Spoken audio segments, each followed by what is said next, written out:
कृषी साथीमध्ये आपल्या सगळ्यांचं स्वागत आहे. शेतकरी बांधवांनो, आजची माहिती खूप खूप जास्त महत्त्वाची आहे, कारण ही एक धोक्याची सूचना आहे. आपल्या महाराष्ट्रावर एक नवीन हवामानाचं संकट घोंगावतंय आणि म्हणूनच पुढची काही मिनिटं आपल्या पिकांसाठी आणि आपल्या स्वतःच्या सुरक्षेसाठी अत्यंत गरजेची आहेत.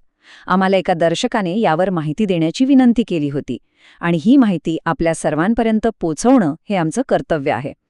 अशीच माहिती वेळेवर मिळवण्यासाठी आमच्या चॅनलला सबस्क्राईब करून बेल आयकॉन नक्की दाबा. चला, आता जराही वेळ न घालवता थेट मुद्द्यावर येऊया. तर हे संकट नेमकं आहे तरी काय? असं म्हणतात ना की आकाशातून संकट कोसळणार, तर अगदी तशीच काहीशी परिस्थिती निर्माण झालीये. हवामान खात्याच्या अंदाजानुसार 30 मार्चपासून आपल्या राज्यात एक नवीन वादळी प्रणाली सक्रिय होतीये. पण ही एवढी धोकादायक का आहे?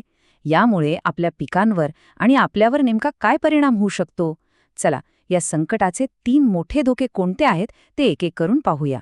ह्या संकटाचा पहिला आणि सर्वात मोठा धोका तो म्हणजे विजांचा कडकडाट.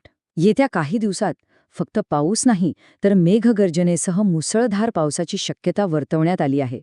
ह्याचा सरळ सरळ अर्थ आहे की आकाशात कडाडणाऱ्या विजांचा धोका खूप मोठा असणार आहे. त्यानंतर दुसरा धोका तो म्हणजे सोसाट्याचा वादळी वारा. हे वारे इतके जोरदार असू शकतात की आपण कष्टानं उभं केलेलं पीक अगदी डोळ्यादेखत जमिनीवर झोपवू शकतात. विचार करा, काढणीला आलेल्या पिकांसाठी हा किती मोठा धोका आहे. हातातोंडाशी आलेला घास हिरावला जाऊ शकतो.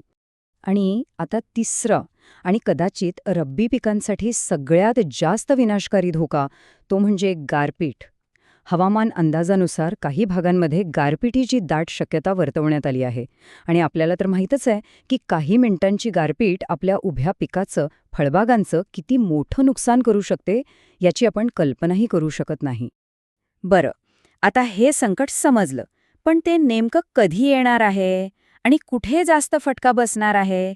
चला, आता हेच तपशीलवार पाहूया, कारण योग्य नियोजन करण्यासाठी ही माहिती खूप गरजेची आहे. इथे बघा, 30 मार्च हा दिवस हा सगळ्यात जास्त धोक्याचा दिसतोय. या दिवशी वादळी पाऊस आणि गारपिटीची शक्यता सर्वाधिक आहे. 31 मार्चला जोर थोडा कमी होईल, पण धोका पूर्णपणे टळणार नाही हे लक्षात घ्या. आणि त्यानंतर 1 ते 4 एप्रिल दरम्यान हे संकट पुन्हा जोर धरणार आहे. म्हणजे पुढचा जवळजवळ अख्खा आठवडा आपल्याला सावध राहावं लागणार आहे. आणि आता ही माहिती फार महत्वाची आहे. 30 मार्चला सर्वाधिक धोका कुठे आहे? तर जर आपण खानदेश, मराठवाडा, पश्चिम विदर्भ किंवा मध्य महाराष्ट्राच्या घाटमाथ्यावर राहत असाल तर विशेष लक्ष द्या, कारण याच भागांमध्ये विजांचा कडकडाट, वादळी वारे आणि गारपिटीची सर्वाधिक शक्यता वर्तवण्यात आली आहे. ठीक आहे, संकट कळलं, धोके कळले, पण आता यातून मार्ग कसा काढायचा? आपल्या पिकाला वाचवायचं कसं? चला, आता कृषी विभागाने काय सल्ला दिलाय ते पाहूया. सध्या सगळीकडे रब्बी पिकांची काढणी सुरू आहे, बरोबर ना? मग अशा परिस्थितीत सगळ्यात महत्त्वाचं काम कोणतं? काय केलं पाहिजे आपण?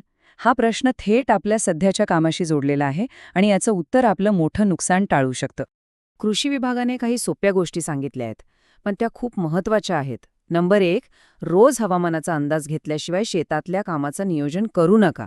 नंबर 2, जे काही पीक काढलं असेल ते अजिबात उघड्यावर ठेवू नका. लगेच जितक्या लवकर होईल तितक्या लवकर सुरक्षित जागी म्हणजे घरात किंवा गोदामात हलवा. तिसरी गोष्ट, जर पीक शेतातच असेल तर ते चांगल्या जाड ताडपत्रीने व्यवस्थित झाकून ठेवा. आणि चौथी गोष्ट म्हणजे नुकसान टाळण्यासाठी जी काही खबरदारी घेता येईल ती घ्या. पिकांची काळजी तर घ्यायचीच आहे, पण त्याहीपेक्षा महत्त्वाचं काय आहे? तर आपलं स्वतःचं आयुष्य, आपली सुरक्षा आणि आपल्या जनावरांची सुरक्षा ही सगळ्यात पहिली गोष्ट आहे. चला तर मग बघूया स्वतःला कसं सुरक्षित ठेवायचं. ही एक गोष्ट नीट लक्षात ठेवा, वादळ सुरू असताना काय करायचं आणि काय नाही. बघा, सगळ्यात सुरक्षित जागा म्हणजे आपलं पक्कं घर. स्वतःही घरात थांबा आणि आपली जनावरं सुद्धा सुरक्षित पक्क्या छताखाली बांधा. आणि काय करायचं नाही तर ही चूक अजिबात करू नका. झाडाखाली किंवा पत्र्याच्या शेडखाली कधीच थांबू नका. लाईटचे खांब, ट्रान्सफॉर्मर, तारा यांपासून तर लांबच राहा, कारण ह्या जागा म्हणजे थेट मृत्यूला आमंत्रण देण्यासारखं आहे. चला तर मग आता जाता जाता आपण जे काही बोललो त्यातले सगळ्यात महत्त्वाचे मुद्दे पुन्हा एकदा थोडक्यात आठवूया, म्हणजे काही विसरता कामा नये. चला, पुन्हा एकदा लक्षात ठेवूया. वादळाचा कालावधी आहे 30 मार्च ते 4 एप्रिल. धोके कोणते? सोसाट्याचा वारा, विजा आणि गारपीट. सगळ्यात पहिलं काम काय? काढणी केलेलं रब्बी पीक सुरक्षित करणं. आणि जीव वाचवणारा नियम कोणता? झाडं, पत्र्याचे शेड आणि विजेच्या तारांपासून दूर राहणं. सतत माहिती घेत रहा आणि त्यानुसारच काम करा. तर मग शेवटचा आणि सर्वात महत्वाचा प्रश्न, आपण तयार आहात का? कारण संकट सांगून येत नाही, पण त्याची तयारी आपण नक्कीच करू शकतो. सतर्क रहा, सुरक्षित रहा. आम्ही तुमच्या सोबत आहोत. आणि हो, अशीच महत्वाची माहिती वेळेवर मिळवण्यासाठी आपल्या कृषी साथी या YouTube चॅनलला सबस्क्राईब करायला अजिबात विसरू नका. धन्यवाद.